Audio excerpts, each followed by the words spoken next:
जिउतिया के पावन अवसर पर मैं सभी माताओं के लिए एक सुंदर सा जिउतिया गीत सुनाने जा रही हूँ जो भोजपुरी लोकगीत भाषा में है। कृपया सुनिएगा और पसंद करिएगा और अन्य लोगों को शेयर करिएगा।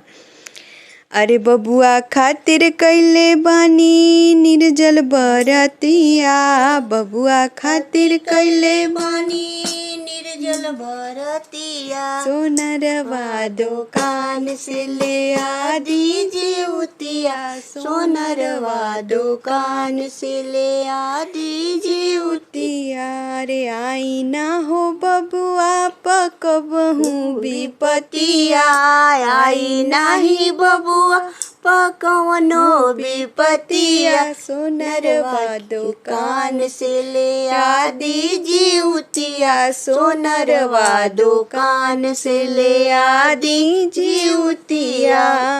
नदिया किनारे हो बजना बजैबे, नदिया किनारे हो बजना बजैबे, हाथ जोड़ चीलो सियार के मनैबे, हाथ जोड़ चीलो सियारो की मनैबे। माला बहिनिया से गवैबे हम गीतिया, सोनरवा दुकान से ले आ दीजिए उतिया, सोनरवा दुकान से ले आ दीजिए उतिया।